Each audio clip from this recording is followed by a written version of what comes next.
వస్తా నేను.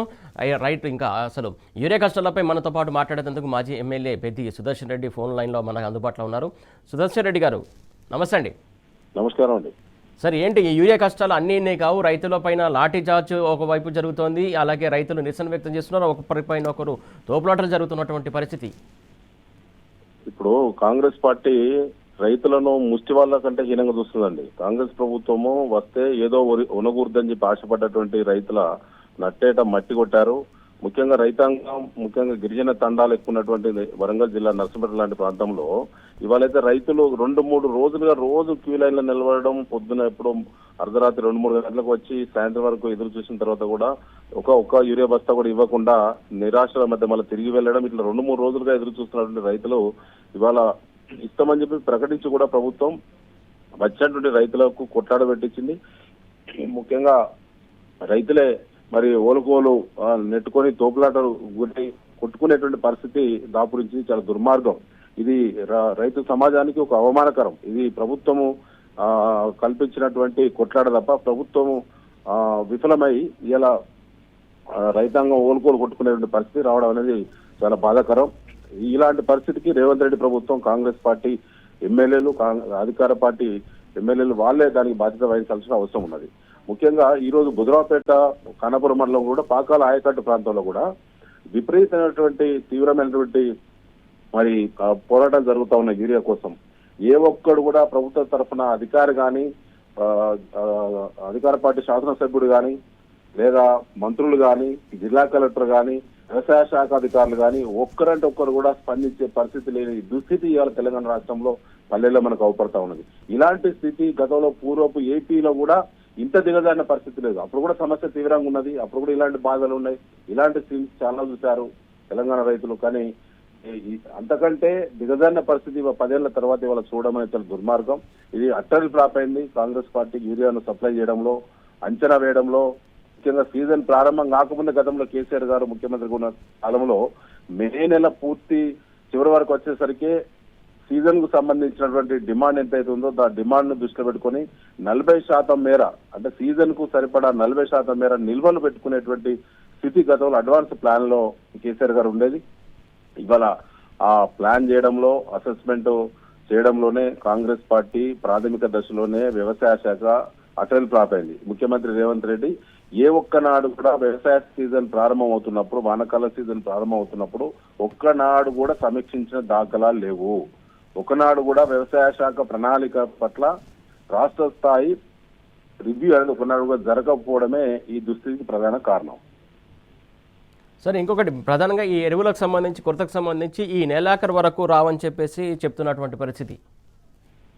ఇప్పుడు ఒకటండి, ఇప్పటికీ 3 లక్షల మెట్రిక్ టన్నుల యూరియా కొరత ఉందని చెప్పి రాష్ట్ర ప్రభుత్వమే స్వయంగా వ్యవసాయ శాఖ మంత్రి గారు తుమ్మల నాగేశ్వరరావు గారు అనేక సార్లు లేఖల ద్వారా ప్రకటించారు, ప్రెస్ మీట్ల ద్వారా ప్రకటించారు. ఈ 3 లక్షల మెట్రిక్ టన్నుల షార్టేజ్ ఈ నెల చివరి వరకు అంటే మనకు ఉన్నటువంటిదే 10 దినాలు ఉన్నది. 10 దినాలలో 3 లక్షల మెట్రిక్ టన్నుల యూరియా దిగుమతి అనేది ఏ మోడ్ ఆఫ్ ట్రాన్స్పోర్టేషన్ ను అనుసరించి వీళ్ళు ఈ రాష్ట్రంలో దిగుమతి చేయగలుగుతారు, రాష్ట్ర వ్యాప్తంగా పంపిణీ చేయగలుగుతారు? ఇది దుర్మార్గం కదా, ఇది మరో మోసం కాదా? అంటే రైతులు రోడ్ల మీదకి వచ్చేటువంటి తీవ్రత పెరిగింది కాబట్టి నిప్పుల మీద నీళ్లు చల్లేటువంటి మరో కుట్ర, మరో డ్రామా, మరో నయవంచన తప్ప ఇందులో నిజం లేదు.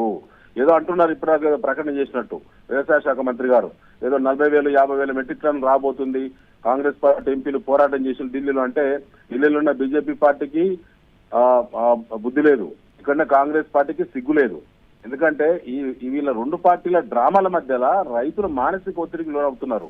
ఈ 2 ప్రధాన పార్టీలు రాష్ట్రంలో యూరియా పంపిణీ చేయాల్సిన ప్రాథమిక బాధ్యత ఉన్నటువంటిది ఇలా రాష్ట్ర ప్రభుత్వం అండి. దీనికి సంబంధించిన ప్లానింగ్ కానీ, కేంద్రం నుంచి రావాల్సినటువంటి మన హక్కులో రావాల్సినటువంటి ఫర్టిలైజర్ కానీ, యూరియా కావచ్చు, కాంప్లెక్స్ ఎరువులు కావచ్చు, మరొకటి అవన్నీ సకాలంలో ప్లాన్ చేసుకొని తెప్పించుకునేటువంటి బాధ్యత రాష్ట్ర ప్రభుత్వం మీద ఉంటుంది, ఇచ్చేటువంటి బాధ్యత కేంద్ర ప్రభుత్వం మీద ఉంటుంది.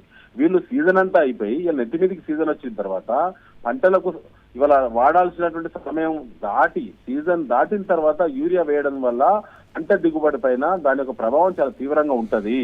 రైతులు తీవ్రంగా ఆర్థికంగా నష్టపోయే ప్రమాదం ఉంటది. ఇది శాస్త్రీయ కోణంలో ఆలోచించాల్సిన విషయము ఇది. కాబట్టి కాంగ్రెస్ బీజేపీ పార్టీల వాళ్ళ డ్రామాలు ఇక ఆపాలి. ఆ డ్రామాలు మొత్తం రైతులకు తెలిసిపోయింది కాబట్టి గత 4-5 రోజుల నుంచి రైతులు చాలా తీవ్రంగా ఆందోళన వైపు అడుగులేస్తా ఉన్నారు. మరో 4-5 రోజుల్లో ఈ తెలంగాణ రాష్ట్రం మొత్తంలో ఎక్కడ చూసినా తీవ్రమైనటువంటి యూరియా సంబంధించి లా అండ్ ఆర్డర్ ప్రాబ్లం రావడానికి అవకాశాలు ఉన్నాయి. దీనికి రాష్ట్ర ప్రభుత్వమే కావాలని, రాష్ట్ర ప్రభుత్వమే ప్రజల యొక్క ఆలోచనలను మరి డైవర్షన్ చేసేటువంటి ఒక ప్లాన్ లో భాగమే ఇవన్నీ చేయడం జరుగుతూ ఉన్నది. కాబట్టి వాళ్ళ రాష్ట్ర ప్రభుత్వం ఆఫీసుల దగ్గర కూడా చిన్న కాంట్రాక్టర్లు బిల్లులు ఇవ్వాలని చెప్పి రోజుకు ఒక డిపార్ట్మెంట్ దగ్గర ధర్నాలు చేసి తాళాలు వేసే పరిస్థితి ఉంది. ఇవాళ మంత్రులు తిరిగే పరిస్థితి లేదు ఎక్కడ. సో 12% కమిషన్ తీసుకొని పాత బిల్లులు ఇవ్వడానికి ఆలోచన ఉంటుంది కాంగ్రెస్ పార్టీ మంత్రులకు, ముఖ్యమంత్రికి, ఎమ్మెల్యేలకు. కానీ మరి వాళ్ళకు ఓట్లేసి గెలిపించినటువంటి రైతులకు సంబంధించి ఏ సీజన్ లో ఎంత యూరియా అవసరం ఉన్నది, ఎంత కాంప్లెక్స్ ఎరువులు అవసరం ఉన్నదని చెప్పి ప్రణాళిక చేయడంలో మాత్రం చిత్తశుద్ధి ఎందుకు లేదు? ఇలా రైతులు చెమటోడ్చి పండించినటువంటి వరి ధాన్యాన్ని టెండర్ల రూపంలో సివిల్ సప్లైస్ డిపార్ట్మెంట్ ద్వారా అమ్ముకొని 1100 కోట్లు వేసిన ముఖ్యమంత్రి రేవంత్ రెడ్డికి, అదేవిధంగా ఇతర మంత్రులకు ఆ సోయి ఉంటుంది. రైతు కష్టాన్ని టెండర్ల రూపంలో అమ్ముకుంటారు. కానీ అదే ప్యాడీ పండించడానికి సంబంధించి ఇవాళ సరైన సమయంలో ఎరువులను అందించాలంటే సోయి ఎందుకు లేదు? తర్వాత ఎక్కడ చూసినా మీరు క్యూ లైన్లలో కాంగ్రెస్ పార్టీ మాజీ ప్రజాప్రతినిధులు, ప్రస్తుత ప్రజాప్రతినిధులు, ఉన్నతమైనటువంటి ఎక్కువ ఎకరేజ్ ఉన్నటువంటి భూమి ఉన్నటువంటి పెద్ద రైతులు, కాంగ్రెస్ పార్టీకి చెందినటువంటి క్రియాశీలకమైనటువంటి వ్యక్తులు ఎక్కడ కూడా క్యూ లైన్ లో ఆగుపడటం లేదు. వాళ్ళ పంటలకు ఎట్లా యూరియా సప్లై అవుతున్నది? సామాన్య ప్రజలు, దళితులు, గిరిజనులు, చిన్నకారు రైతులు, ఇతర పార్టీలు చెందినటువంటి చిన్న రైతులు క్యూలో నిలబడి వారం రోజుల పాటు క్యూలో నిలబడాలి, కొట్టుకోవాలి, ఆందోళన వైపు అడుగులేయాలి, మానసిక ఒత్తిడికి లోన్ కావాలి. కానీ కాంగ్రెస్ పార్టీ చెందినటువంటి వారికి చెందినటువంటి బడా రైతులు, వారికి చెందినటువంటి ప్రజాప్రతినిధులు, మాజీ ప్రజాప్రతినిధులు, వాళ్ళకు కూడా భూములు ఉన్నవి. మరి వాళ్ళకు ఎక్కడ కూడా ఏ క్యూ లైన్ లో, ఏ సెంటర్ లో, అది సహకార సంఘం ఇచ్చేటువంటి దగ్గర కానీ, ప్రైవేట్ డీలర్లు ఇచ్చే దగ్గర కానీ, ఇతర సెంటర్లు ఇచ్చేటువంటి దగ్గర ఎక్కడ క్యూ లైన్ లో కాంగ్రెస్ పార్టీ వాళ్ళు ఎందుకు నిలబడటం లేదు? Right sir. మరి వాళ్ళకి ఏ విధంగా యూరియా అందుతున్నది? ఇది కుట్రపూరితంగా రాష్ట్ర వ్యాప్తంగా కాంగ్రెస్ పార్టీ ప్రభుత్వమే ఒక వ్యూహాత్మకంగా వాళ్ళ ఎమ్మెల్యేల ద్వారా, వాళ్ళ యొక్క మండల నాయకుల ద్వారా, గ్రామ నాయకుల ద్వారా వారికి టోకెన్లు మాత్రం ఇంటికే పంపిస్తున్నారు. దీనికి జిల్లా కలెక్టర్లు, జిల్లా వ్యవసాయ శాఖ అధికారులు సంపూర్ణంగా సహకరిస్తున్నారు. ఇది ముమ్మాటికి మోసము. సామాన్య రైతుల మీదనే వీళ్ళ కోపాన్ని తీర్చుకుంటున్నారు రేవంత్ రెడ్డి ప్రభుత్వం. Right sir, thank you sir.